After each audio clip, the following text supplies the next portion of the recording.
Como o ateísmo concebe a existência? Vocês sabem que eu já falei indiretamente sobre o ateísmo muitas vezes aqui no canal, mas hoje eu vou falar diretamente, né? Eu já fiz discussões sobre várias vertentes espirituais. Olha, eu já falei aqui nesse canal sobre o judaísmo, já falei sobre o cristianismo, já falei sobre o espiritismo, que se considera cristão, já fiz leitura de Vassoler com um trecho do Al-Quran, do Corão, revelado para o profeta Mohammed, o profeta Maomé. Já trouxe dimensões do budismo, aliás, vou trazer, gravei hoje uma leitura de Vassoler com a leitura de trechos de Siddhartha Gautama, de máximas do Siddhartha Gautama do Buda, mas eu ainda não havia dado uma aula voltada para um outro tipo de fé. Vocês estão ouvindo bem o que eu estou dizendo, para um outro tipo de fé, que é o ateísmo. Então, a gente vai hoje falar sobre as dimensões do ateísmo, e eu quero dizer que, assim como eu respeito todas as espiritualidades com deuses, mesmo o budismo não tem Deus, mas todas as espiritualidades, eu também respeito o ateísmo. Então, aqui nesse canal, eu professo respeito por todas as profissões de fé aí, com as quais nós possamos dialogar, tá bom? Então, vamos lá. Pessoal, vamos começar aí pela refutação ateísta em termos de um aspecto científico ou de um aspecto da empiria. Existem pessoas que dizem o seguinte, tá? E é uma coisa muito importante a ser considerada. Durante a Idade Média, a dimensão de conhecimento da natureza de Deus foi vedada em função da dimensão de que a razão humana embotada não poderia, segundo o cânone católico, que depois se espraiou para o protestantismo também, da dimensão de que a natureza de Deus não poderia ser conhecida. Na tradição judaica, por exemplo, sequer se pronuncia o nome de Deus, né? O inominável no sentido da sua elevação. Acontece que a percepção que nós vamos chamar de desencantada do mundo, esse é um termo, né? O Entzauberung der Welt, o desencantamento do mundo, ali conceitualizado pelo sociólogo alemão Max Weber, né? A dimensão de exilar do mundo os seres sobrenaturais, anjos, duendes, querubins e assim, deuses, ou mesmo Deus, e tratar o mundo como matéria, movimento da matéria e de relações de meios com vista a fins. Esse desencantamento progressivo do mundo e a formação do moderno método científico, da dimensão dubitativa, da dimensão da comprovação empírica, trouxe um aspecto fundamental aí para esse ateísmo que eu vou chamar aqui. Eu vou tentar trazer algumas conceitualizações sobre esses ateísmos, mas eu vou chamar de ateísmo empírico, ou seja, diante da falta de uma comprovação cabal da existência de Deus, ou seja, empírica, ratificada por experimentos que possam ser feitos aqui em Braga, lá em São Bernardo, em Beijing e assim por diante, diante da falta dessas comprovações e em face de sistemas teológicos que se desvinculam da realidade empírica e propõem ali os seus dogmas, paradigmas, axiomas inquestionáveis, essa tradição do ateísmo empírico, vejam, de matiz de comprovação científica, ela começou a trazer a dimensão de que qualquer coisa, para se estruturar racionalmente, precisaria passar pelo crivo desse método científico. E essa é uma colocação que eu levo muito a sério, tá? Essa é uma das vertentes. Eu quero dizer a vocês que, sendo alguém que estudou religiões comparadas, inclusive fiz uma comparação entre a espiritualidade em Dostoiévski e a espiritualidade no espiritismo, que é uma vertente filosófico espiritual que se propõe dialogar com a razão, eu levo muito a sério tal aspecto. Porque muitas pessoas... Como é que a gente tem o nosso arsenal racional que produz tanto coisas sublimes, por exemplo, vacinas, por exemplo, o avião? Infelizmente, o avião, várias tecnologias, gente, na história do desenvolvimento tecnológico, elas são empregadas ou vêm diretamente do âmbito militar ou só depois são empregadas no âmbito civil, né? Mas nós temos vacinas, nós temos o computador. Ah, Flávio, mas o computador também é vigilância. Experimenta ficar. Hoje eu achei aqui que o celular tinha dado piripaca, eu já comecei, ah, meu Deus do céu, o que vai acontecer aqui? Como é que eu vou trabalhar? Porque realmente eu dependo disso estritamente. Então, é importante trazer essa dimensão. Por quê? Porque essa dimensão do ateísmo empírico, ela desafia a dimensão de que Deus seria incognoscível. E ela chama a baila, olha, você quer mostrar que Deus existe? Comprove isso. E aí vocês vão me perguntar, vocês poderiam me perguntar, Flávio, você que se interessa muito pelo assunto, existe uma comprovação cabal e irrefutável a respeito da existência de Deus? Não, não. Eu quero indicar a vocês o NUPES. Deixa eu colocar até aqui, ó, a sigla para vocês pesquisarem na internet. O NUPES. Deixa eu colocar aqui, ó. É o Núcleo de pesquisas em espiritualidade e saúde. Opa, da UFRJ, opa, da Federal de Juiz, isso, tá aqui, ó. Vamos lá. O NUPES, olha só, gente. Núcleo de Pesquisas em Espiritualidade e Saúde da Universidade Federal de Juiz de Fora. Quem tiver interesse, como eu, em estudar fenômenos paranormais, parapsicológicos, por exemplo, comunicações mediúnicas que são feitas. A gente tem um exemplo famosíssimo para ficar ali nas Minas Gerais, com o saudoso Chico Xavier, né? Quem tem interesse, por exemplo, em dimensão de orações curativas, processo do passe, quem quiser entender essas ramificações entre espiritualidade e saúde e as pesquisas que são feitas no Brasil, o NUPS, quem está à frente do NUPS é um psiquiatra muito produtivo, muito prolífico, muito questionador, chamado Dr. Alexander Moreira. Ele é muito prolífico na publicação de seus artigos e vocês podem também trazer a dimensão aí de questionar isso. Então, se você tiver interesse em questionar e não fazer uma dissonância entre ciência e razão, desculpa, entre ciência e espiritualidade. Se vocês quiserem fazer uma confluência, procurem, por exemplo, o site do NUPS para vocês terem essa discussão, tá bom? Aí, para falarmos inicialmente do ateísmo empírico, que é esse com o qual estou discutindo, se não há prova cabal de que Deus existe, também não há prova cabal de que Deus não existe. Por exemplo, eu li, acho, foi em 2016, o livro Homo Deus, Uma Breve História do Amanhã, do historiador israelense que é ateu, o Yuval Noah Harari. E ele, o que ele faz nesse livro? Ele compila as mais atualizadas publicações da área da ciência, revista Nature, revista Science e assim por diante, que vem esquadrinhando cada quadrante do humano. E não há a dimensão do pneuma, da ânima, do sopro divino, do espírito identificada. Eu quero dizer a vocês, não sei se vocês têm informações sobre isso, mas eu acho que vai ser, no mínimo, peculiar. Vocês podem se lembrar de que a União das Repúblicas Socialistas Soviéticas era um Estado ateu, né? Acho que vocês têm essa dimensão, né?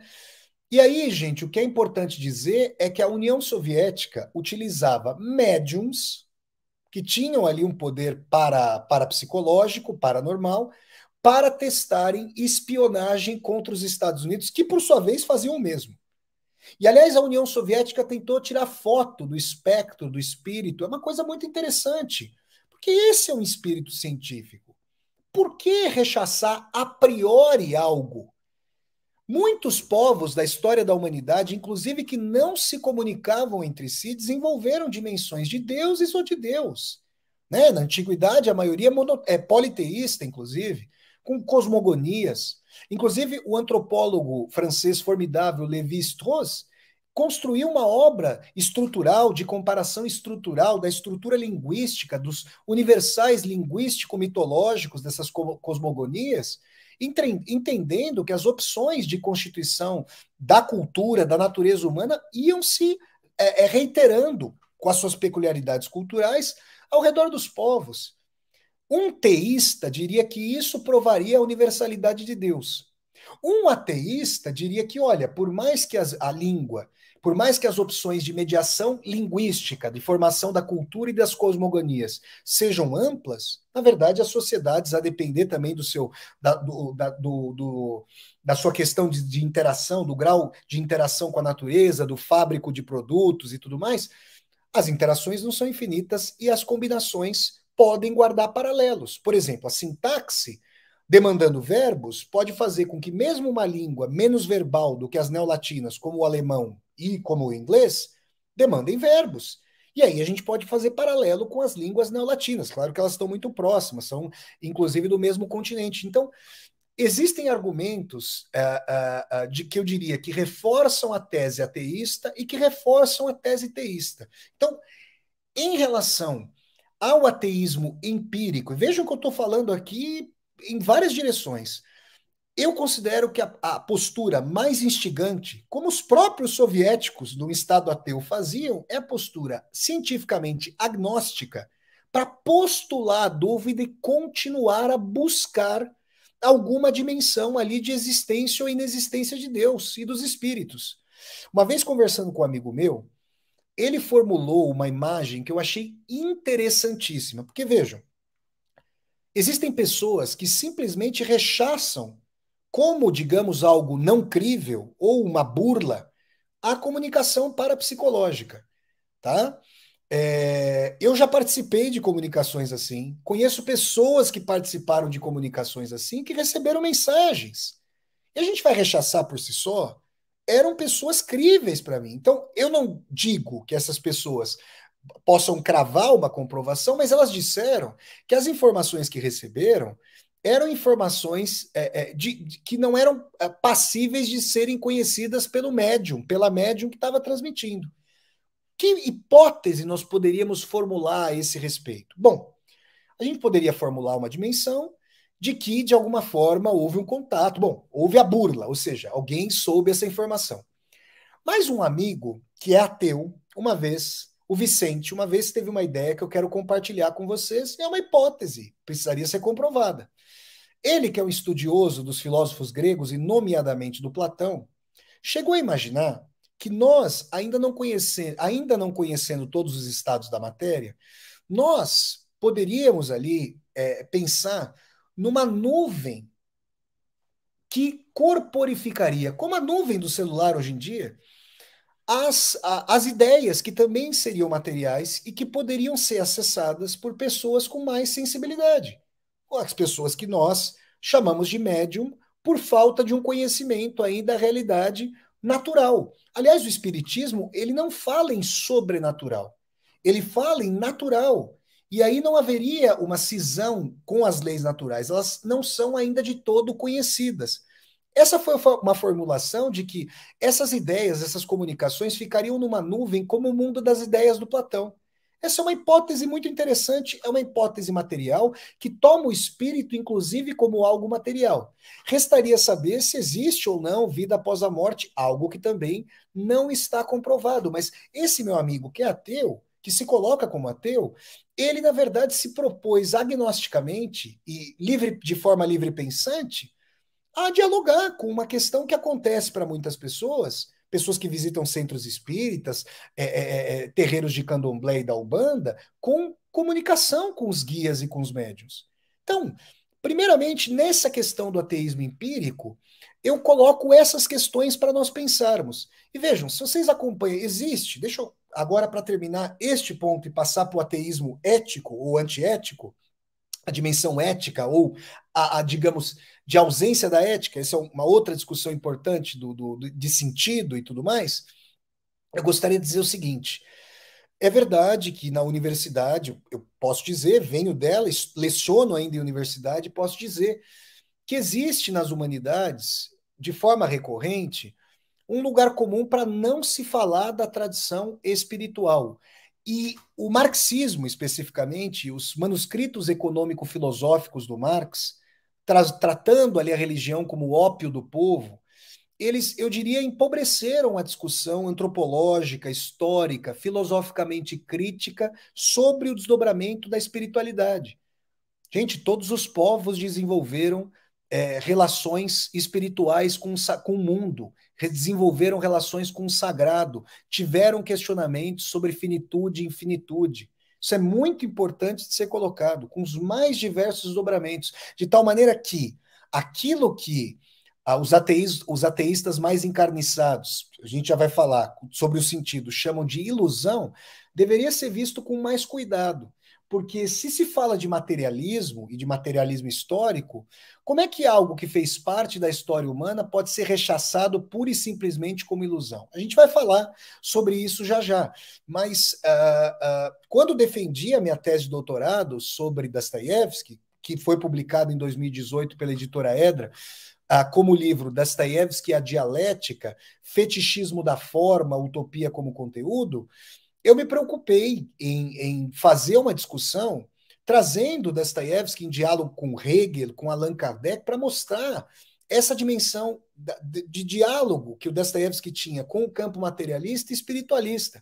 E muitas pessoas me perguntaram: você não teve receio de falar, por exemplo, sobre o espiritismo? Eu falei: não, é muito importante trazer isso. Agora, existem pessoas que têm, digamos, receio, insegurança, porque, por vezes, essas discussões, sobretudo em campos humanistas e progressistas, são discussões ali taxadas como tabu. Não para este escritor, professor e youtuber, como vocês sabem aqui, que está trazendo sempre essas discussões para vocês.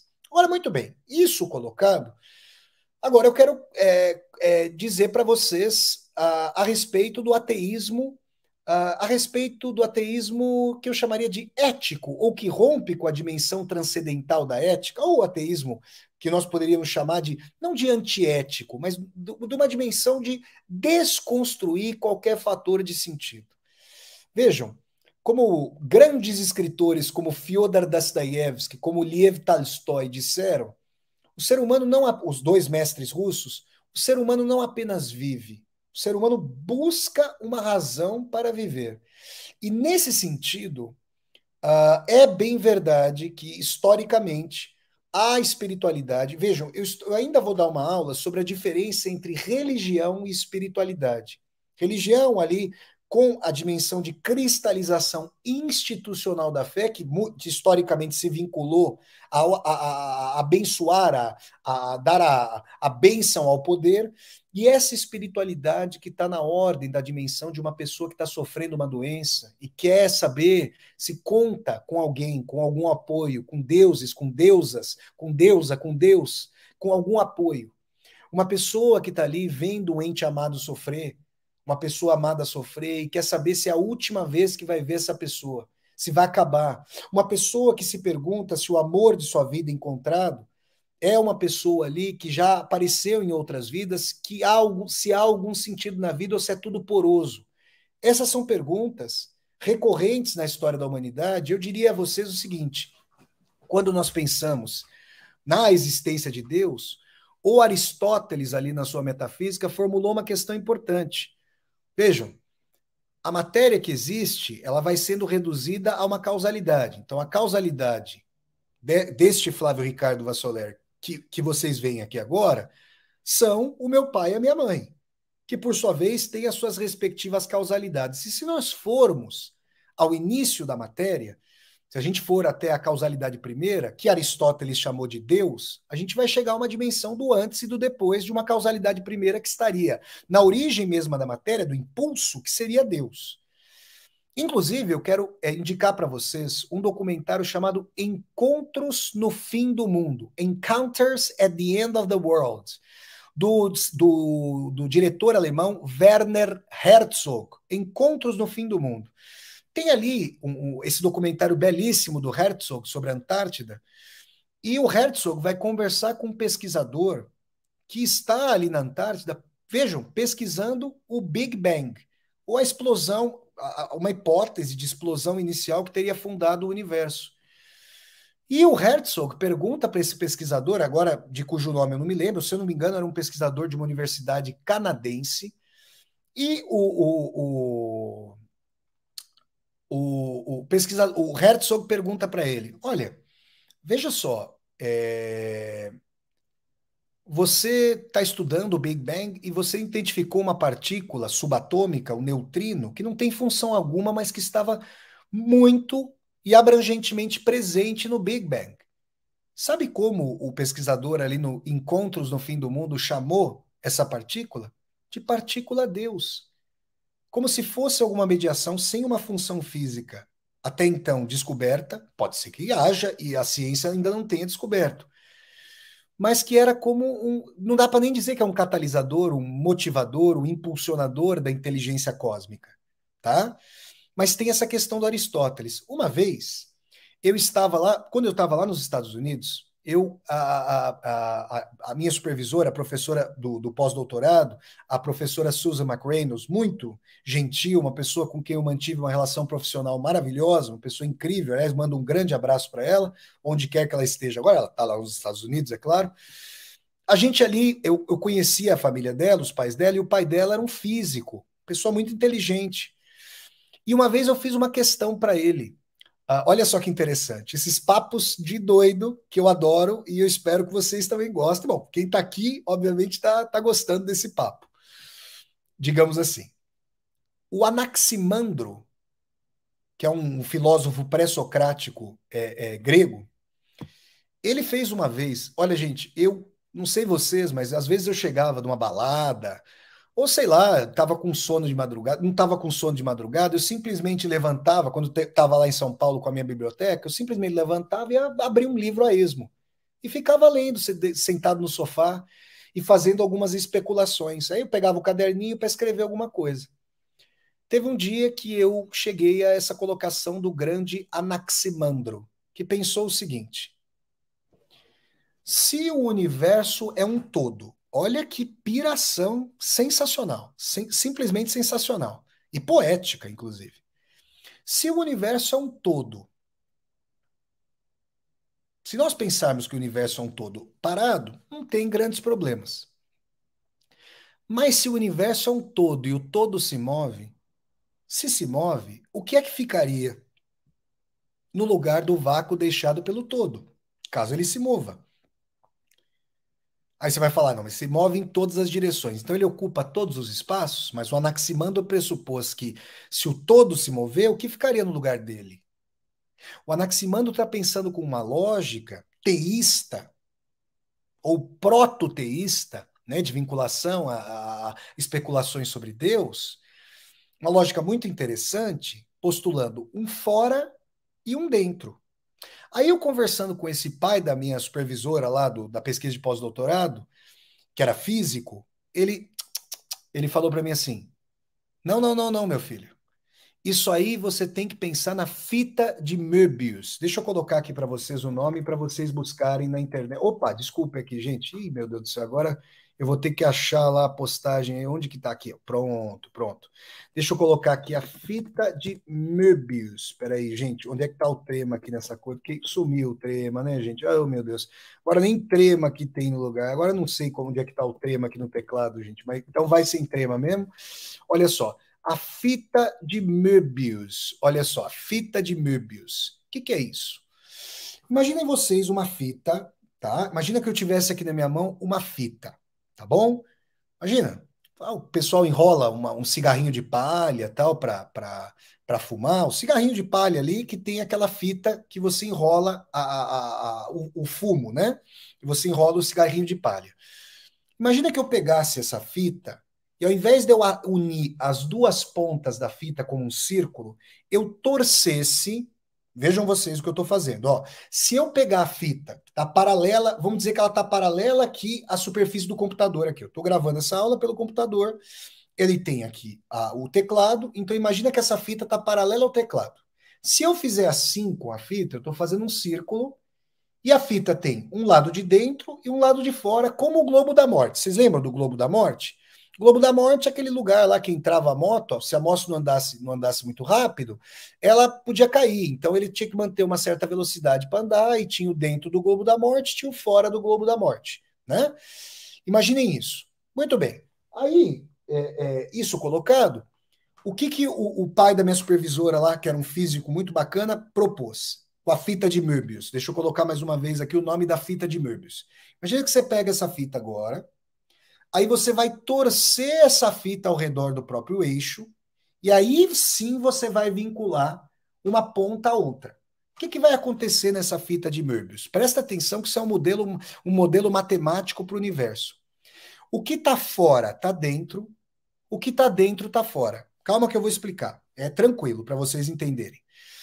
No globo da morte, a moto está andando dentro do globo. Ela fica andando pelas paredes com uma velocidade alta para não cair, mas tem o fora.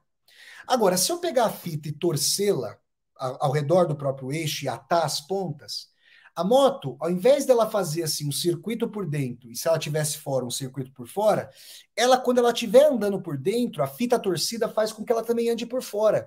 Já não há mais um fora e um dentro do universo. A fita de Möbius, aliás, eu falei sobre isso, o meu livro tá em algum lugar aqui, o Metamorfoses, os anos de aprendizagem de Ricardo V e seu pai. O meu quinto filho literário, publicado aí no comecinho, há um pouco mais de um mês aí, eu tenho todo um diálogo chamado Zero Infinito entre pai e filho, em que eles conversam exatamente sobre esses aspectos da fita de Möbius. E aí, nesse caso, tem uma resposta para Aristóteles, porque não tem um dentro e um fora, um antes e um depois. E é muito interessante pensar nesse sentido, porque isso gira a cabeça do Anaximandro. O Anaximandro pensou em fora e dentro, mas se o universo for um dentro e um fora concomitantes, em que dentro e fora se retroalimentam, como na fita de Möbius, é uma piração. Agora vamos lá. Olha lá, olha lá, olha lá. Olha lá o Oclinhos. Olha o Oclinhos. O Rony Cortex faz aqui. Deu até uma tossida. Faz aqui um super sticker, apoia o canal, então vamos lá. Mestre, parece-me que essa posição do prosseguimento da busca de Deus não se compatibiliza com o trio judaico-cristão-islâmico, uma vez que ele afirma que é Deus que dirige os seres humanos com a mensagem. Rony, muito obrigado pela mensagem. Não sei se não estou de acordo com você, lógico, respeitosamente, por quê? Porque Agostinho de Hipona sondou ou não sondou a natureza de Deus? Tomás de Aquino sondou ou não sondou a natureza de Deus? Karl Barth, teólogo protestante, o fez ou não o fez? Averroé, grande filósofo islâmico, o fez ou não o fez? É que a gente precisa pensar nos instrumentos passíveis de apoiar, na lógica dos instrumentos passíveis de apoiar a sonda do universo. Hoje sim a gente consegue sondar o universo com mais propriedade e conseguiremos ainda mais se não destruirmos a Terra. Então, assim, essa tradição de fechar, de vedar o caminho para o absoluto é uma tradição na esteira de concílios católicos que queriam a liturgia para si, o monopólio da descoberta do absoluto para si. Então, gente, essa dimensão é importante. Muito obrigado ao nosso querido Rony. E aí, vejam só, o que nós temos aqui? Nós temos, vejam o que eu vou dizer agora. Nós temos agora uma dimensão. Outro dia eu estava conversando com uma pessoa, obviamente, sempre preservando a identidade. Mas essa pessoa até esteja assistindo a essa aula e vai saber que nós conversamos, mas só nós dois saberemos. Ninguém jamais vai saber que houve uma conversa entre nós, porque é um âmbito privado. E eu vou respeitar, eu vou falar só por alto desse aspecto, porque é uma questão muito importante. Essa pessoa tinha perdido um ente muito querido e nós conversamos sobre se essa pessoa acreditava que havia algo além da vida, a vida após a morte, se essa pessoa achava que ou se a pessoa achava que tudo tinha acabado. E a pessoa se disse: olha, essa pessoa disse, eu não acredito em nada, eu acho que realmente acabou. E a pessoa disse algo a mais. Eu acho até que qualquer construção espiritual para tentar dar uma dimensão de vida após a morte é como que um conforto, é uma explicação fabricada para consolar. E eu quero levar muito a sério esse argumento aqui. Vejam, houve alguma vez alguma sociedade na Terra que fosse radicalmente igualitária? Vocês podem citar sociedades do âmbito ameríndio, sociedades, vários exemplos.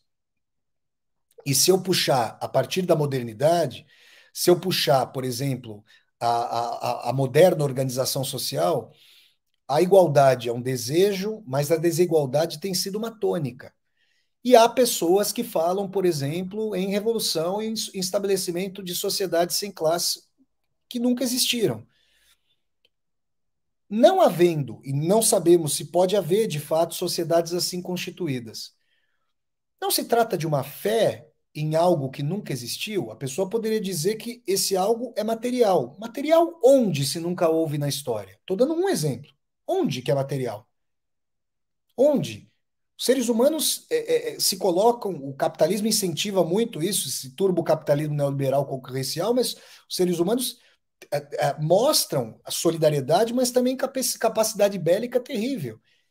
Então, onde não haveria esse apoio? O que faz uma pessoa se levantar da cama? É pura e simplesmente a fome? Não, se fosse pura e simplesmente a fome, ela contribuiria, roncaria o estômago, haveria fraqueza, mas a pessoa tem propósitos, por imanentes que sejam. Isso não é um conforto? É que a pessoa está dizendo de um conforto espiritual fictício, que para ela, para essa pessoa, não existe, e aí essa pessoa está dizendo que é uma forma de suportar a vida. Esses exemplos que eu dei de criar uma ficção com amor, com amizade, com trabalho, com a revolução, com a contra-revolução, com o que vocês quiserem. Não são formas imanentes de conforto e não trazem uma dimensão ontológica da ilusão? De tal maneira que eu quero convidar aqui as pessoas, com todo respeito a todas as pessoas que estão aqui, mas as pessoas que são ateias aqui, a pensarem se não têm, se estão de fato desprovidas e desprovidos de ilusão. A ilusão, a meu ver, é ontológica, ela faz parte do ser. E quando se fala de ilusão, algo do qual se prescinde, é preciso ter cuidado. É preciso olhar para a vida com calma.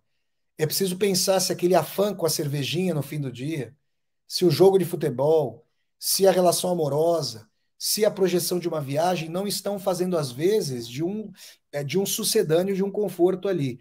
Vocês estão percebendo? Então, isso é muito importante para nós pensarmos da seguinte maneira: aquilo que é confortável, ele pode ser encontrado, confortável no sentido espiritual, transcendental, eterno, ele pode ser encontrado em várias culturas. Mais uma vez, isso seria indício de que, porque está disseminado praticamente por todas as sociedades, isso seria indício de existência de Deus ou de deuses? Não. Mas é interessante pensar sobre isso. Claro que a tradição, vejam, eu quero citar aqui o Voltaire. Todo mundo já ouviu falar do Voltaire, esse grande filósofo, escritor que influenciou tantos autores e autoras e que influenciou, sobretudo, para falar do nosso Brasil, Joaquim Maria Machado de Assis, autor de Cândido Otimismo.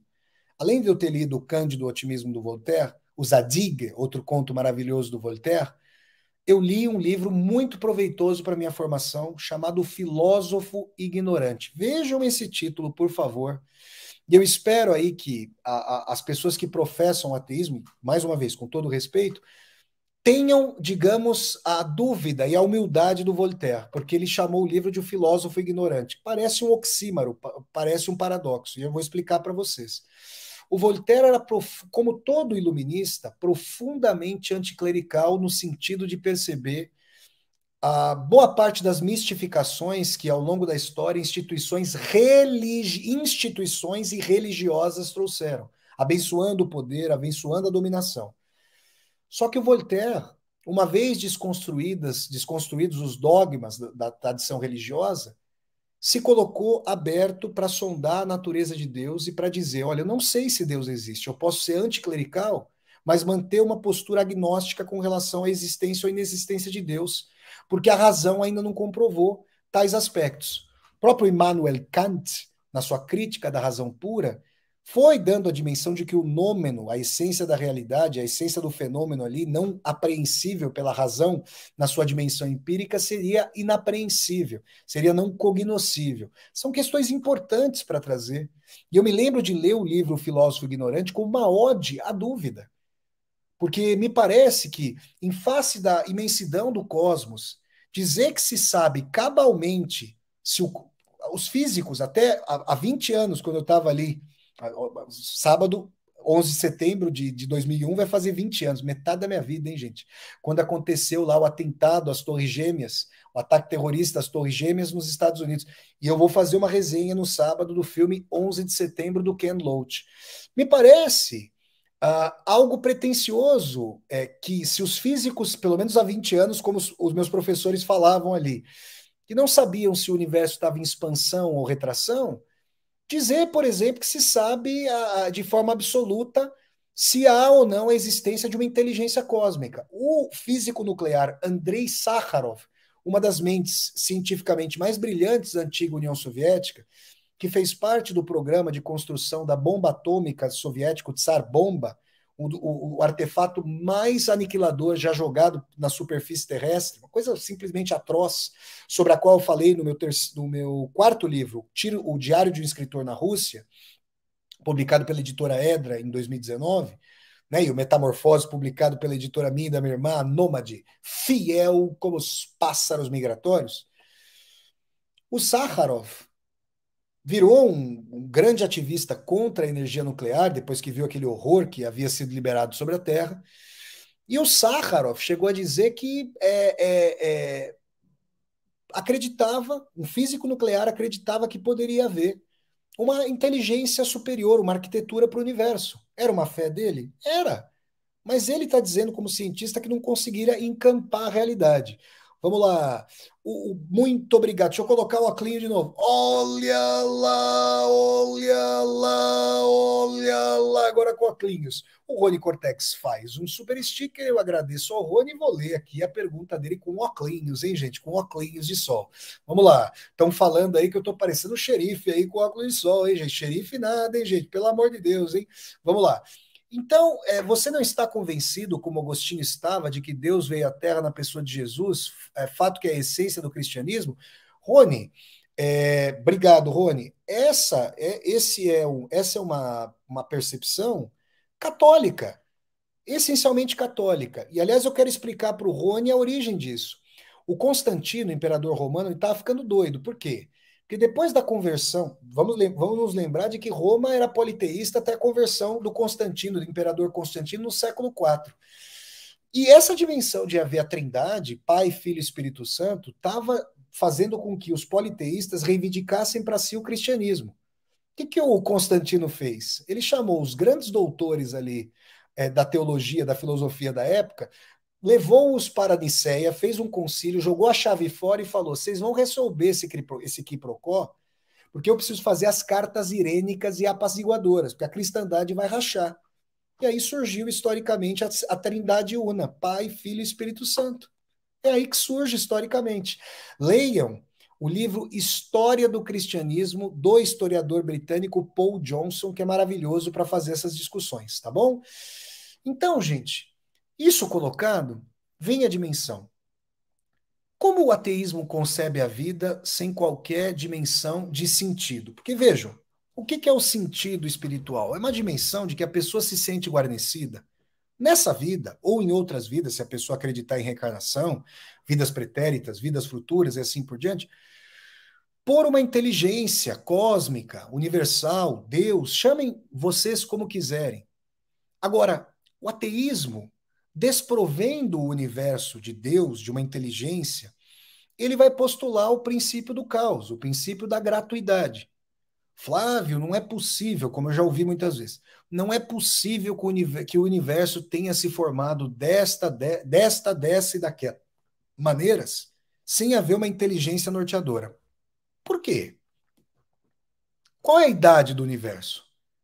Quantos bilhões e bilhões de anos passaram? Quantos bilhões e bilhões de anos passaram?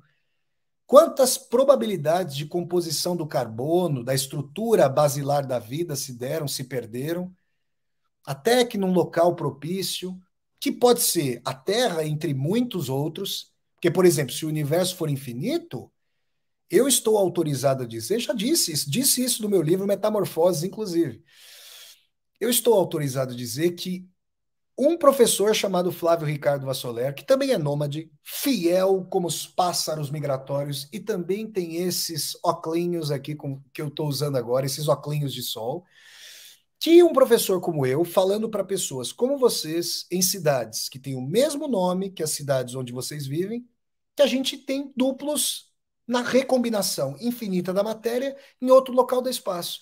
Aí a piração seria pensar o seguinte: será que nós cometeríamos o mesmo erro, nos arrependeríamos pelas mesmas coisas no duplo do universo? Será que isso aconteceria dessa forma? É muito interessante pensar sobre tudo isso. O que eu quero dizer com tais aspectos? Eu quero dizer que existe sim a possibilidade da gratuidade pela lei das probabilidades. É provável. Aliás, é possível. Pode ser improvável, mas é possível. E se o ateísmo estiver certo, se materializou aqui em nós. Vocês percebem? E aí é o seguinte: a visão ateia da existência, ela entende como o grande Albert Camus, esse grande escritor e ensaísta franco-argelino, nascido na Argélia e depois radicado na França, como o Camus bem colocou, é preciso imaginar Sísifo feliz. Ali no seu ensaio, O Mito de Sísifo, já dei um curso sobre Dostoiévski e Camus. Por que Camus diz que é preciso imaginar Sísifo feliz? Sísifo é um condenado pelos deuses a rolar uma pedra eternamente morro acima, sem que jamais possa chegar ao cume da montanha, para poder, logicamente, conversar com seu chapa Isaac Newton para rolar a pedra abaixo, né? E descansar aqui com justamente os meus óculos. Aí, ó, ele poderia descansar com os óculos também, vocês estão entendendo? Mas não vai poder por quê? Porque os deuses ali têm um matiz sádico na mitologia grega e fazem o Sísifo jamais poder alcançar o cume da montanha. Então ele está condenado a rolar essa pedra. Só que ele pode chegar num determinado momento e falar: não quero rolar mais. E a pedra vai passar por cima dele. Isso seria o suicídio. E não é à toa que em O Mito de Sísifo, Camus abre o seu ensaio dizendo: não há, só há uma única questão filosófica verdadeiramente séria: o suicídio. Por que ele não o faz? Bom, porque ele pode imaginar que rolar essa pedra para cima é o sentido da vida. Ele pode ficar falando isso para ele. Quem fala muito para si tentando se convencer sabe que tem uma voz contrária em si mesmo. Ele pode criar, chamar essa pedra de casamento, de filhos, de trabalho, de universidade, de viagem, do que quer que seja, do que quer que sejam as ilusões imanentes. Vejam, as ilusões materiais imanentes desse mundo. Só que, ao fim e ao cabo, na compreensão ateia, essa pedra vai passar por cima do Sísifo, porque mesmo que ele tenha heroicamente rolado essa pedra de forma inglória, sem jamais alcançar o cume da montanha, a pedra vai matá-lo, porque a morte vai chegar para nós.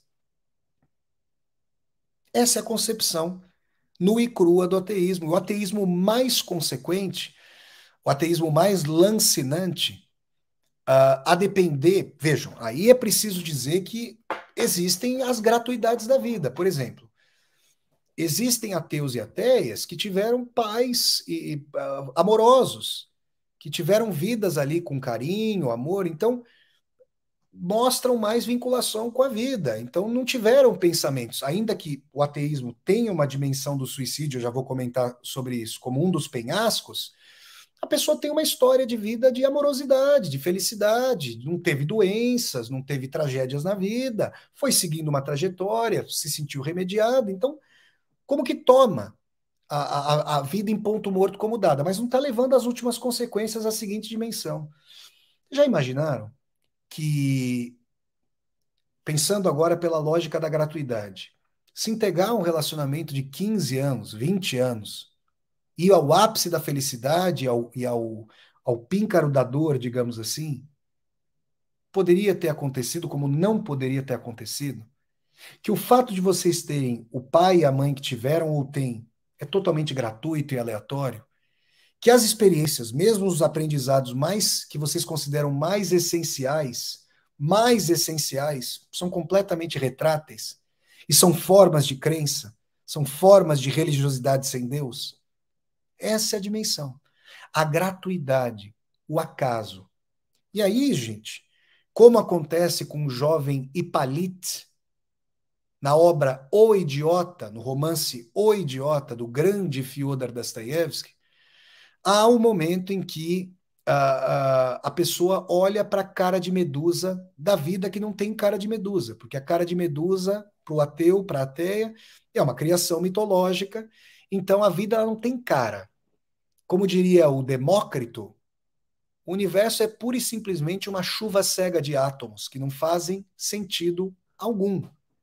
E nesse sentido, o Hippolyte é um jovem de 20 anos que está com seus pulmões corroídos pelo bacilo de Koch. O bacilo de Koch é justamente a bactéria, salvo engano, a bactéria, eu gostava de biologia, me corrijam aí os biólogos e as biólogas, ou os biomédicos e biomédicas, ou os médicos e as médicas que, porventura, estejam assistindo a essa aula. O bacilo de Koch, essa bactéria que causa tuberculose.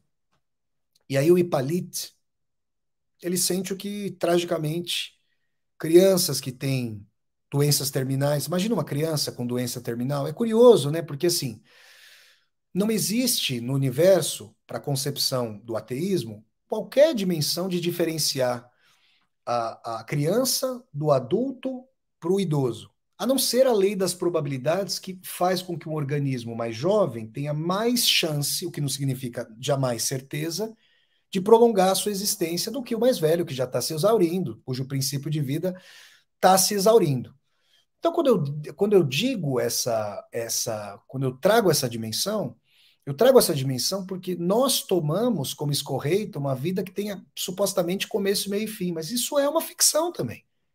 Porque uma criança ter tido uma doença e outra não é uma gratuidade. Agora, explica para essa criança essa gratuidade, explica para os pais dessa criança essa gratuidade.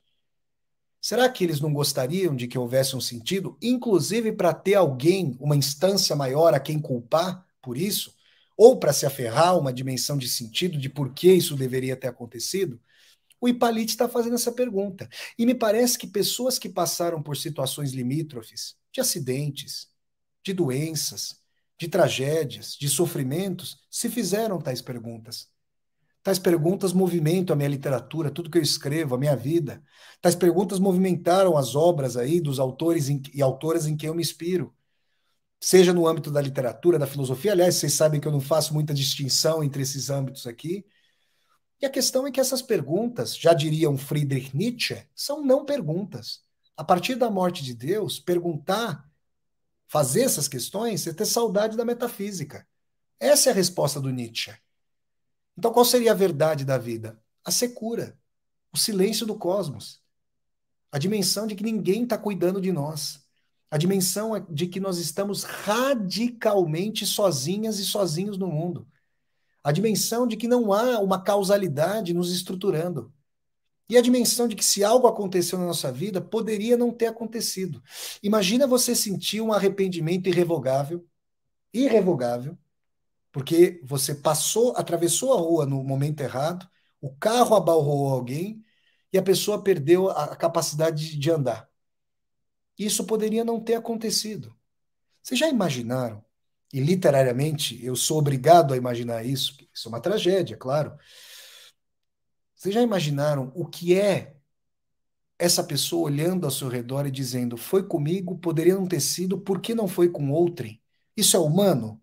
É duro falar isso, é trágico falar isso, mas é humano, demasiado humano. Eu sou humano.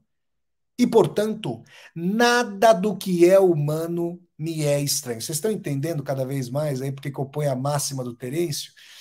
Então, meu amigo, nós estamos justamente aqui trazendo essas dimensões múltiplas do ateísmo e trazendo para vocês as concepções de que o desencantamento ateu é uma dimensão de um mundo que pode se transcorrer, de uma vida que pode se transcorrer de maneira plástica, o que não é o caso para a maioria da humanidade, ter, digamos, uma justificação por si mesma. Mas, em face da separação, da doença, da pobreza, todas essas perguntas transcendentais vão embora? Fica essa questão. Aí o Rony está trazendo aqui. É, é, é, o Rony está trazendo. Olha lá, olha lá, olha lá. O Rony, mais um super sticker. Vamos lá e vamos trazer. Olha o óculos aqui. Mestre, qual a sua definição de ateu e ateísmo? Pelo que eu estou entendendo, a sua definição avança para algo dogmático e extrapola o fato de apenas não estar convencido de exista um Deus. Rony, não sei se eu entendi muito bem a sua questão, muito obrigado pelo apoio, mas essa aula é para, ao longo de toda ela, eu estou dizendo o que seria o ateu, o que seria o ateísmo, né? Essa aula toda está trazendo sobre isso. E, na verdade, eu vejo na minha colocação algo totalmente antidogmático. Ao invés de eu me apoiar apenas em uma tradição específica, digamos, o monoteísmo, mais de 1000 religiões já foram criadas na história da humanidade, muitas das quais deixaram de existir. Por que é que só o braço monoteísta teria, abraâmico monoteísta, teria o monopólio digamos, da minha atenção, né? Eu estou pensando ecumenicamente, comparativamente. E, na verdade, o que eu estou trazendo é a dimensão antidogmática de pensar para além de determinados livros e determinadas tradições, né? Isso colocado, gente, eu quero trazer uma coisa que eu acho muito interessante do ateísmo que é cético, que beira o agnosticismo. E aí eu já vou pedindo para vocês aqui, para vocês começarem a fazer daqui a pouco as perguntas de vocês. Vejam, uma vez eu estava conversando com uma pessoa e essa pessoa dizia que, segundo sua vertente espiritual, ou vamos chamar aqui de religiosa, e eu respeito todas, mas não vou dizer qual era, segundo essa vertente, olha o que acontecia. A, a pessoa só seria salva se pertencesse àquela específica denominação religiosa. E aí eu acho muito interessante o ateísmo que beira o ceticismo, o agnosticismo, portanto, mas o ceticismo que diz o seguinte, falei, e foi exatamente o que eu disse para essa pessoa. Falei, gozado, né? Se você tivesse nascido no Japão e não no Brasil, a probabilidade de você ter uma fé budista era altíssima. Se você tivesse nascido no Oriente Médio, por exemplo, na Palestina, você poderia ser cristão, mas haveria mais chances de você ser, digamos, muçulmano ou muçulmana. Vocês percebem?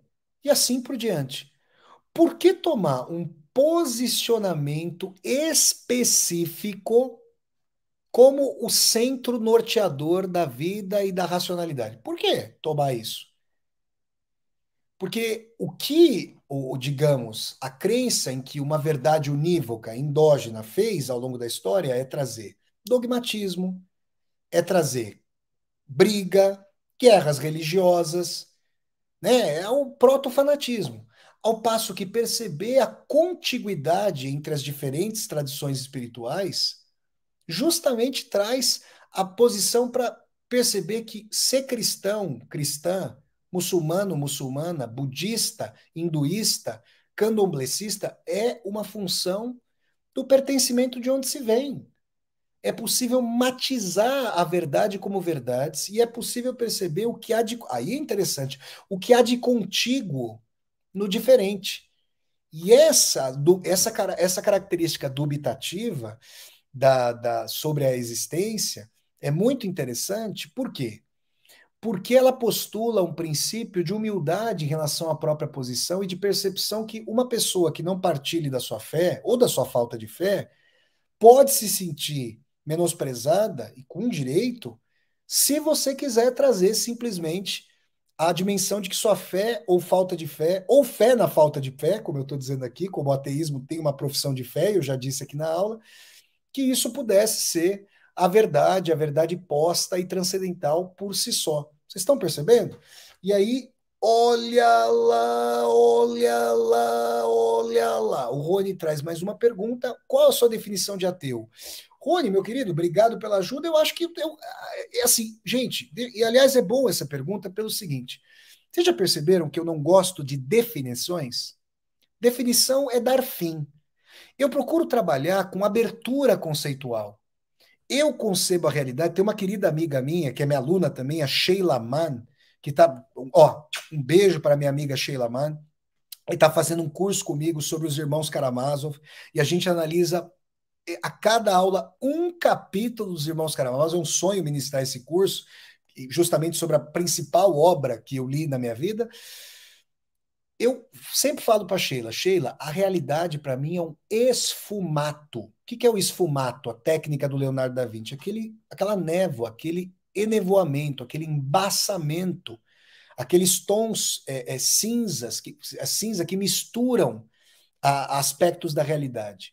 Eu mostrei aqui que um ateu pode ter ilusões, propensões de projeção de sentido, mesmo que não haja data marcada para a morte. Ou seja, nós vivemos, o ateu e a ateia inclusive, nós vivemos a ficção de que essa aula vai acabar daqui, digamos, a meia hora, e nós temos outra coisa para fazer. A lei das probabilidades, a depender da sua idade, do seu peso, da sua altura, do seu histórico de doenças da família, a lei das probabilidades te autoriza a pensar que sim ou que não. Por exemplo, uma vez lá em São Francisco, quando eu fui lá para um congresso em São Francisco, cidade de São Francisco, lá nos Estados Unidos, uma cidade muito bonita ali no estado da Califórnia, acho que é a cidade mais bonita que eu conheci nos Estados Unidos, com aquelas colinas ali e tal. Uma vez a gente estava sentado ali no rosto, a rapaziada estava tomando uma cervejinha, o rapaz contou uma ideia muito interessante que ele teve, de criar um aplicativo que estaria conectado com um banco de dados de cotejo estatístico das doenças e das probabilidades de vida e conectar uma agulhinha no corpo da pessoa para fazer aferições de sangue, para somar estatisticamente e projetar quantos dias de vida ainda restavam para a pessoa. Vocês imaginam um negócio desse? E aí, dependendo se a pessoa foi comer lá um joelho de porco, abaixou um monte. Se a pessoa foi fazer uma caminhada, aumenta. E assim por diante. E aquilo era muito interessante. Eu ainda vou escrever sobre isso. Isso é muito interessante porque isso não passa de uma ficção, de uma ilusão. E um acidente? E uma grande pane? Uma vez, tempo atrás, estava conversando com uma pessoa que teve uma grave doença e para um tipo de enfermidade lá, terrível, cuja causalidade a ciência ainda não conhece, há especulações de que traumas emocionais que não estão computados nessa aferição poderiam gerar ali mitoses e meioses translocadas das células, gerando ali fatores terríveis para o corpo. Então, gente, é importante a gente pensar aí em várias direções, pensar criticamente, pensar aí as dimensões do ateísmo, e entender o seguinte: mesmo o ateísmo pode comportar a existência de deuses de barro, pode comportar a projeção de sentido para a vida, porque é preciso. Por que o Camus diz que é preciso imaginar Sísifo feliz? Porque talvez ele, como grande leitor de Dostoiévski, de Fyodor Dostoiévski, o mestre russo, porque ele sabia que não era possível imaginar Sísifo feliz. Então, ele colocava a dimensão de que é preciso. E se uma pessoa pensar que não é mais possível imaginar Sísifo feliz? Essa pessoa, com as dores. Uma vez um amigo meu, 1000 anos atrás, eu vou falar para vocês que ano isso, há 14 anos, direto do túnel do tempo. Gente, eu nem usava esses óculos aqui do olha lá, olha lá, olha lá. Vejam só, há 14 anos um amigo meu, eu era professor de inglês dele, amigo meu. A gente se encontrou no sabadão de manhã. Oh, que coisa doida. Sábado de manhã eu lá dando aula de inglês. Mas vamos que vamos trabalhar, né, gente? E aí, amigo meu chegou, coitado, tava pesaroso. Eu falei, rapaz, que foi? Não sei o que, não sei o que lá. Aí ele vira para mim e fala assim: rapaz, você não sabe, amiga minha se matou. Oh, meu Deus do céu. E escreveu no vidro no espelho do banheiro: me desculpem, não suportei mais. Com batom. Coitada. E aí, gente, né, tendo sensibilidade, percebendo ali o discurso da pessoa e tudo mais, né? O que que eu dimensionei? Falei, será que esse meu amigo ele tem uma sensação, essa vibração mais difícil e sabe quando dá uma ideia? Inclusive o Andrew Solomon, o grande escritor estadunidense Andrew Solomon, que escreveu sobre depressão e suicídio, né? Acho que o Demônio ao Meio-Dia, escreveu um livro também sobre suicídio, de cujo nome, tá me escapando o nome, se alguém souber aí, Andrew Solomon. um livro sobre suicídio, mas se alguém souber pode colocar aqui na, na, no chat. Ele falou, né? Olha, é preciso falar sobre a propensão mórbida do suicídio, é preciso conversar para se aliviar. Inclusive, um amigo meu, tido como grande niilista, considerava a si próprio, felizmente não era, felizmente, hoje é pai, felizmente, mas chegou a dizer que um dia estava pensando realmente em dar cabo de si, uma pessoa ligou para ele. Olha, até é uma questão, né? O telefonema imanente parece o telefonema celestial para chegar alguém conversando e ele dirimiu a vontade de ir embora, né? E o que é importante pensar aí, gente, né? O que é importante ter em mente aí é a dimensão de que para o ateísmo e para o ateísmo radical, na dimensão de esvaziar, aí na dimensão daquele que é radical mesmo, que esvazia completamente. Percebe, olha, tudo é retrato, eu quero olhar para a vida com a cara de Medusa que ela não tem. Porque a Medusa é mitológica e a vida não tem cara nenhuma e não sabe quem eu sou, eu não sei quem é ela. Mas agora eu descobri que a vida é um vale de lágrimas, que na verdade, como o Hipalite, eu quero saber porque eu tenho tuberculose, porque os outros não têm, porque que eu vou embora agora? E será que eu não posso dar cabo de algo que não foi sacralizado ao se formar, que é a vida? Essa é uma questão duríssima, que eu espero que pessoas que passam por essa dimensão tão trágica do ímpeto do suicídio, muitas pessoas, vejam, é muito diferente ter pensado, vejam, existem várias propensões aí. Muitas pessoas podem ter sentido, em momentos de sumo sofrimento, a inveja dos mortos. Isso é uma sensação profundíssima, recorrente quando de momentos de sumo sofrimento. O que é a inveja dos mortos? A dimensão de que não se queria estar ali, aqui, em qualquer lugar, e que os mortos estão apaziguados ali e não tem mais que responder ao sofrimento. Existem as pessoas que já tiveram vontade de morrer. Vontade de morrer, como a inveja dos mortos, é diferente de vontade de se matar. E é de muito diferente, porque é muito mais aprofundado tentar se matar, que não, quando não, realmente executar esse horror, né? Essa tragédia que é, digamos, o suicídio. Porém, tragédia por um prisma de sentido, de vida eivada de sentido. Por quê? Porque se a pessoa esvaziou completamente os enraizamentos com a vida, o que é que poderia mantê-la em vida? Leiam, nesse sentido, o conto de Dostoiévski, O Sonho de um Homem Ridículo. Porque ali, gente, nós temos impressões profundíssimas da reversão do suicídio em sentido. Olha lá, olha lá, olha lá. A Lúcia, eu já coloquei meus óculos aqui, que tem uma auréola de anjo aqui, que agora é do Ring Light. A Lúcia manda um super sticker, apoia esse canal, eu coloco os óculos e mando muito obrigado. Valeu, Lúcia. Obrigado, querida. Muito obrigado pelo apoio, gente.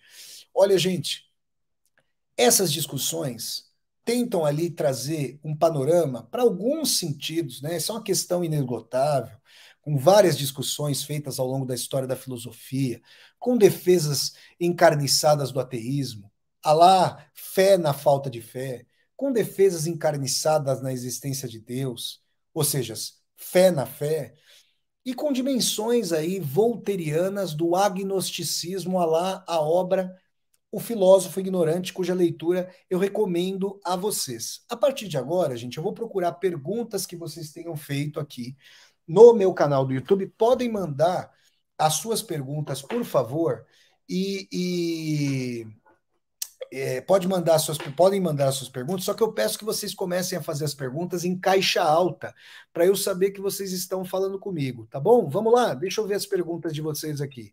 Vamos lá, olha, a Rosângela, obrigado a Rosângela, ela está colocando, exatamente, inclusive eu escrevi um texto sobre esse livro do Andrew Solomon, Um Crime da Solidão sobre o Suicídio. Muito obrigado, Rosângela. Vamos lá, vamos mandando.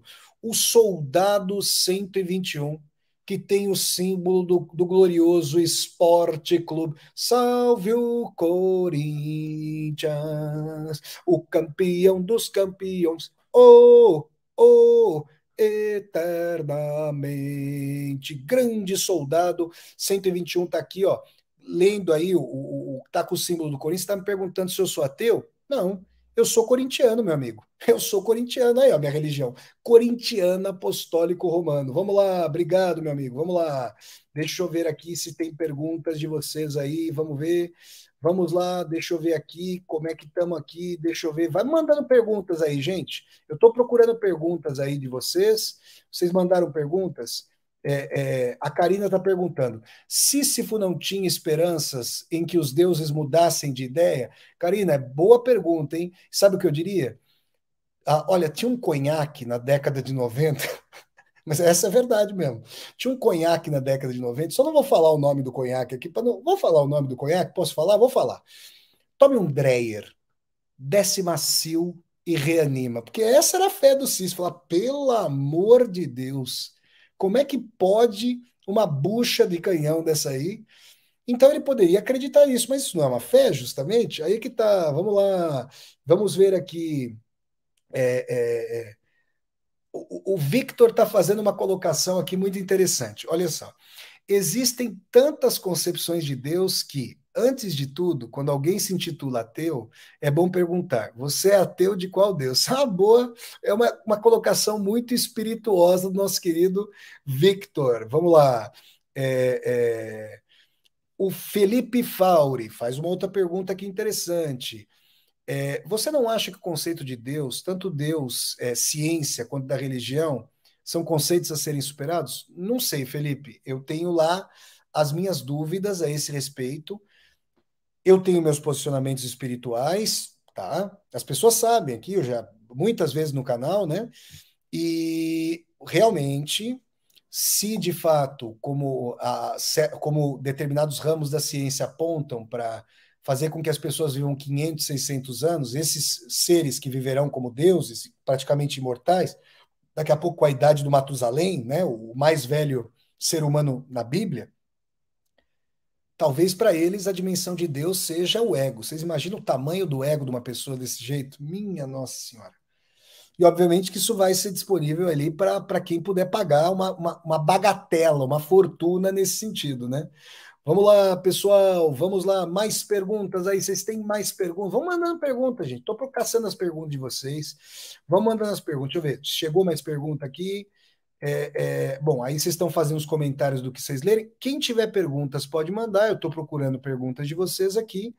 É, é, Olha só, o Lucas fez uma boa pergunta aqui. Quem ligou para o seu amigo foi a mesma menina do Sonho de Homem Ridículo? Uma pergunta muito inteligente do Lucas. Por quê?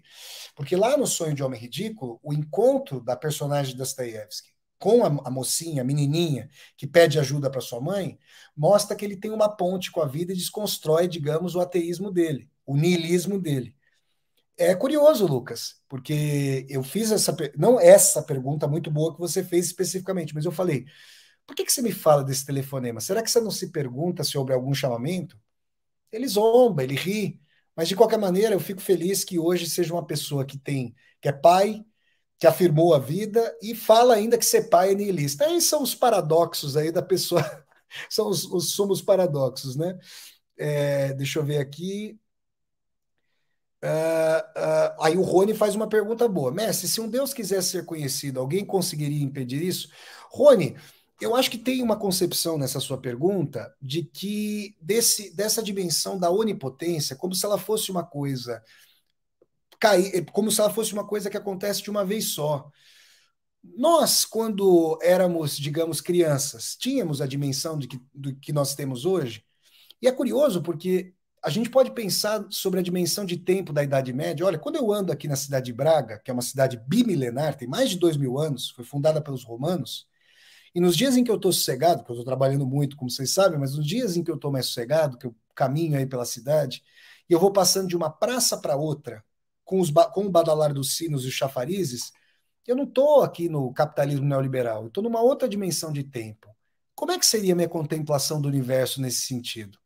Então é interessante, né, que as pessoas, o tempo histórico, ele foi se transformando profundamente ao longo das épocas históricas. Então, sim, é possível que determinados conhecimentos dependam, histórico-materialmente, de determinados desenvolvimentos que não houve em outras épocas.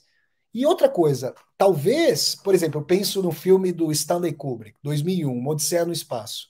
Apareceu lá aquela placa de metal para os ancestrais do ser humano, não é isso? O que eles fizeram com a placa?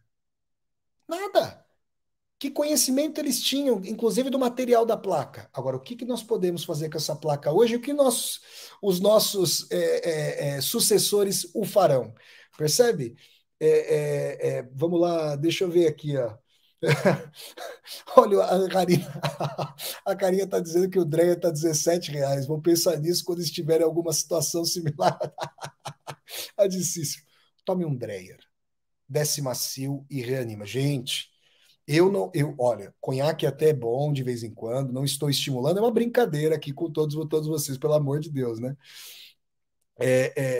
Deixa eu ver aqui. Vamos ver aqui, gente. Deixa eu ver aqui mais questões de vocês. O Edson perguntando, Flávio, dinheiro é um novo Deus? Ô, Edson, aí, meu amigo, duas, 3 semanas atrás, talvez duas, né? Eu dei uma aula aqui no meu canal do YouTube, falando assim, para Dostoiévski, o dinheiro é o novo Deus da modernidade. Aí vocês podem assistir a essa aula. Mas certamente para o capitalismo atual, o capital, né, que é o dinheiro, é o movimento de mais dinheiro, para mais acumulação. Aí o Mikio 3 está fazendo a seguinte pergunta: a imanência de Deus seria uma concepção materialista da existência de Deus? Olha, Mikio, é uma questão interessante, porque o Spinoza tem uma dimensão panteísta da concepção, o grande Baruch, o Bento Spinoza, né, o Baruch Spinoza, ele tem uma concepção imanente de Deus, da totalidade, que municiou os materialistas para falar da natureza. Mas olha, talvez nós possamos pensar, como o Espiritismo, por exemplo, pensa, numa não separação entre natural e sobrenatural, numa contiguidade entre natural e sobrenatural. Acho que é interessante pensar nisso. Vamos lá, deixa eu ver aqui a questão. Como é que é? O Pedro aqui faz assim: não seria Deus a criatura da criatura? Deixa eu ler de novo a pergunta do Pedro. Não seria Deus a criatura da criatura? Então, seria interessante pensar, né? Como Aristóteles. É que aí é que está a questão da fita de Möbius, sobre a qual eu falei para vocês. Não é interessante isso? Será que o universo não tem dentro e fora? Mas então as nossas categorias de pensamento são completamente turvas para compreender. Vejam, é isso, até aquela resposta para o nosso querido Rony. Nós pensamos com dentro e fora, antes e depois. Se o universo não for assim, nós vamos ter que reformular radicalmente as nossas concepções do universo, do cosmos, né? Olha a Rafaela, vamos lá, Rafaela. Rafaela Santista, hein, gente? Meu pai nasceu em Santos. Professor, a questão do suicídio entre o ateu e uma pessoa que frequenta alguma religião não seria a rede de apoio que muitas religiões fornecem, também o medo de cometer o pecado? Rafaela, é uma questão muito importante. Todas as pessoas. Ó, vou responder a você a primeira parte da sua pergunta. Vou responder a você com a obra O Suicídio, do Émile Durkheim, sociólogo francês Émile Durkheim. Ele fala que a anomia, ou seja, a ausência de norma, a ausência de pertencimento, a ausência de identidade socialmente configurada na vida de uma pessoa, pode levar ao embotamento da relação dessa pessoa com a vida e pode levar, eventualmente, ao suicídio. Isso é uma verdadeira tragédia. Nesse sentido, quando uma pessoa que não acredita em Deus, liga para um amigo, para uma amiga, para um parente, desesperado, pelo amor de Deus, me ajuda, ela está fazendo a mesma coisa que a pessoa que, por exemplo, está numa instituição religiosa, seja ela qual for. Ela está buscando apoio, sentido, pertencimento, colo, acolhida. Vocês percebem? Agora, realmente, para as concepções espirituais, e aí é difícil encontrar uma concepção que não tenha contraposição em relação ao suicídio, a criação da vida por Deus, né, é uma criação aí da vida que, que não pode ser infringida. Agora, tem vários matizes, Rafaela. Por exemplo, se uma pessoa está em sumo desespero, se a pessoa está ali no bico do corvo máximo, com uma dor lancinante, é a mesma coisa do que uma pessoa que faz um experimento, digamos, vai brincar aqui de roleta russa? Claro que não. Então, da mesma forma que a gente pode pensar em atenuantes ou agravantes, digamos assim, consoante ali o direito penal, se houver uma inteligência no cosmos, essa inteligência, obviamente, sabe, com seus guias ali, perceber essas dimensões da pessoa, né? Aliás, agora deixa eu colocar aqui os meus óculos. Olha lá, olha lá, olha lá. São 2 super stickers seguidos. Nosso querido Ademir Francisco. O Ademir, sabe que eu fiquei sabendo outro dia aqui na agência de viagens, porque eu tenho uma agência de viagens perto aqui de casa, eu vou lá sempre consultar para ver como é que está a situação das viagens aqui na Europa. Fiquei sabendo que a Holanda já é um destino que está permitindo a entrada de brasileiros e brasileiras, e tô propenso, hein? Já já a gente vai combinar, hein, meu amigo? Valeu, obrigado pelo apoio. E o nosso querido Rafael Lunelli também manda um super sticker. Eu agradeço muito ao nosso querido Ademir, que manda um super sticker da Holanda, e ao nosso querido Rafael, que manda aqui um super sticker, pode estar ou deve estar no nosso querido Brasil. Mais perguntas, gente? É, é, olha só, gente, o nosso querido corintiano, vai lá, Corinthians. Qual seria a justificativa de um Deus para permitir o sofrimento humano? É difícil entender como justificar o que ocorreu em Ruanda ou Iugoslávia. É muito boa essa pergunta e eu quero dizer para você o seguinte, meu amigo. Eu dei uma aula aqui já sobre. Eu já dei várias aulas a esse respeito. Eu dei uma aula sobre quais seriam as origens do mal. Tá? Você pode procurar na playlist Aulas ao Vivo com Vassoler.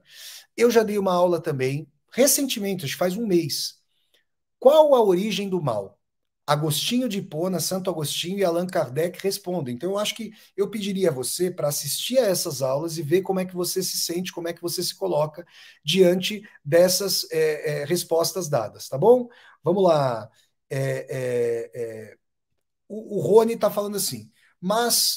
Obrigado, Rony, pelo apoio, o Oclinhos de novo. Mas nos meios calvinista e neopentecostal, por pavor do inverno, o número do suicídio e loucura é gigante. Rony, meu amigo, aí a gente tem que pensar da seguinte maneira. Primeiro que eu precisaria ter uma pesquisa sociológica bem embasada, com os números e tudo mais, para perceber se significativamente nessas comunidades espirituais, religiosas, de fato a incidência do suicídio é comparativamente maior, né? Isso é uma coisa muito importante de se colocar aqui.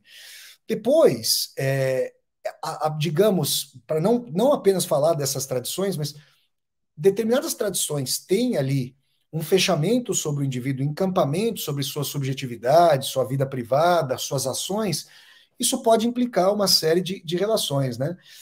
Vamos lá, pessoal. O Matheus Costa, deixa eu ver aqui. Bom, o Matheus está fazendo uma pergunta que é interessante, mas acho que vai no sentido aqui. Deixa eu ver o Boaventura. Vamos lá, Boaventura. Professor Vassoler, parabéns por mais uma aula. Obrigado, Boaventura. Esse é uma figura carismática, gente fina. Inclusive, o Boaventura me mandou uma foto ao lado de um xará dele aqui de Portugal, que está lá em Coimbra, o Boaventura de Souza Santos. Quando o ateu nega a existência de uma força superior a ele, não estaria se colocando no lugar dessa força superior? Boaventura, com toda certeza. Como diria a personagem Kirillov do romance Os Demônios de Dostoiévski, se Deus não existe, eu sou Deus. E se Deus não existe, aí o Kirillov, consequência do Kirillov. Eu, inclusive, já dei uma aula sobre o romance Os Demônios. Se eu sou Deus, tenho por obrigação aniquilar a única centelha que ainda não me liga a Deus, que é a impossibilidade por hora de criar vida. A ciência já consegue criar vida, não é isso? Não é isso? Já não está dado? Realmente, gente, a gente vê essas colocações, e não é à toa que o Yuval Noah Harari chamou o seu livro de Homo Deus, uma breve história do amanhã. Que nos reserva, hein, gente? Meu Pai eterno. Vamos lá, mais alguma pergunta? Dou-lhe uma, dou-lhe duas, dou-lhe três, dou-lhe quatro, dou-lhe cinco. Gente, é o seguinte, pessoal. Eu quero agradecer muito a todas e a todos vocês pela ótima audiência nessa aula de hoje. Muito obrigado. E quero deixar um último recado aqui, gente. Quero deixar um último recado aqui para todas e todos vocês. Vamos lá, deixa eu deixar um recado aqui, tá chegando. Olha só. Esse recado é para você que ainda não assistiu aos cursos que eu venho ministrando sobre Dostoiévski desde outubro do ano passado. Eu já ministrei cursos, vejam só, sobre o romance Crime e Castigo, o romance O Idiota, o romance Os Demônios, Os Irmãos Karamazov, a novela Memórias do Subsolo e os contos Adócio e o Sonho de um Homem Ridículo. Se você não assistiu a esses cursos, você já assistiu, beleza, você vai ter vontade de fazer o próximo curso que eu vou lançar nos próximos dias aí. Mas se você ainda não assistiu a esses cursos, eu tô aqui com essa possibilidade maravilhosa de você assistir, ter acesso por um ano, a todos esses cursos aí que eu já ministrei, clicando no link que está aqui no chat. Se você clicar nesse link, você vai se inscrever nesse curso A Humanidade na Obra de Dostoiévski, tá? Você vai poder se inscrever nesse curso A Humanidade na Obra de Dostoiévski e você vai poder ter acesso a todos esses cursos que eu já ministrei. E repito, quem se inscrever nesse curso pode mandar depois. Deixa eu mandar aqui, deixa eu colocar aqui o e-mail. Você vai mandar depois o e-mail para flávio@flavioricardovasoler.com.br. Vejam aqui, ó, flávio@flavioricardovasoler.com.br. Depois que você se inscrever, você vai mandar o e-mail para esse endereço, você vai falar assim: Vassoler, eu assisti a tua aula na quinta-feira, 9 de setembro, e eu me inscrevi no curso e agora eu quero ter acesso aos 2 cursos de bônus, Dostoiévski Freud, Dostoiévski Nietzshe. É essa colher de chá que eu estou dando para vocês. Então, gente, olha, se inscrevam, tá aqui. Gente, tá aqui. Olha, as inscrições vão até amanhã, sexta-feira, às 23 horas e 59 minutos. Portanto, se vocês quiserem se inscrever, garantam a vaga de vocês. Tá aí essa possibilidade, tá bom, gente? Vamos lá. O nosso Pedro, deixa eu colocar o óculos. Olha lá, olha lá, olha lá. O Pedro traz aí uma, um super sticker. Eu ponho os óculos com a auréola angelical aí dentro dos óculos do Ring Light e tamo juntos, gente. Muito obrigado, gente, a todas e a todos vocês. Eu agradeço muito aí a audiência de vocês, eu agradeço sempre o fato de vocês estarem aqui. Espero ter contemplado algumas das posições de vocês, algumas das inquietações de vocês sobre o suicídio.